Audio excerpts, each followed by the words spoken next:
মরুর রাত, আকাশ ভারী কালো মেঘে ঢাকা। দূরে শত্রুবাহিনী ঢোল বাজাচ্ছে। ইয়ামামার প্রান্তর উত্তেজনায় ভরা।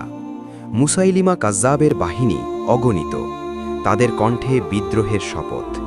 এক নুরানি নেতা সবুজ পোশাক পরা, সাদা ঘোড়ার ওপর বসে আছেন।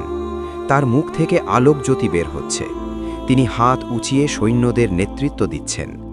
হাজারো সৈন্য তার পেছনে দাঁড়িয়ে, চোখে দৃঢ়তা, সাহস ভরা। বিভিন্ন রঙের বর্ম ও পোশাক পরা, যুদ্ধের জন্য প্রস্তুত। শত্রুবাহিনী কালো ও ধূসর বর্মে সজ্জিত, তীর ছুটছে, ঢোল বাজছে। কিছু ঘোড়াসমার এবং পতাকা উঠছে, ধুলো উঠছে মরুভূমিতে। ফজরের আলো ফুটতেই যুদ্ধ শুরু হলো।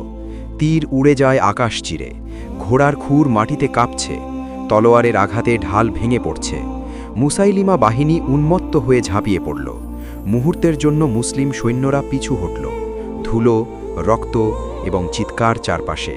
সাহাবীরা চিৎকার করে ওঠে, হে কোরআনের ধারকগণ, সামনে এগিয়ে যাও। শত্রু বাগানে আশ্রয় নিল, যা পরে পরিচিত হল মৃত্যুর বাগান। দরজা বন্ধ, ভেতরে হাজারো শত্রু। মুসলিম যোদ্ধারা দেওয়াল টপকে ঝাঁপিয়ে পড়ল। হাতাহাকে যুদ্ধ শুরু, তলোয়ারের পর তলোয়ার, রক্তে মাটি ভিজে গেল।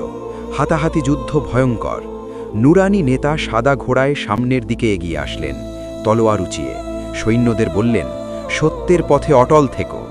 শেষে মুসাইলিমা কাজ্জাব নিহত হল। বিদ্রোহের দুর্গ ভেঙে পড়ল। বিজয় মুসলিম বাহিনীর। নুরানি নেতা আকাশের দিকে হাত উঁচিয়ে বললেন, আমরা জিতিনি আমাদের শক্তিতে, আমরা জিতেছি আল্লাহর সাহায্যে।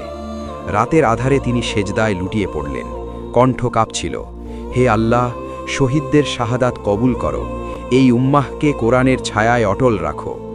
এভাবেই ইতিহাস সাক্ষী এক ভয়ঙ্কর যুদ্ধ, যেখানে মিথ্যা ভেঙে পড়েছিল সত্যের আঘাতে। নেতৃত্বে ছিলেন ন্যায়ের সিংহ হযরত ওমর ইবনুল খাত্তাব রাদিয়াল্লাহু তাআলা আনহু।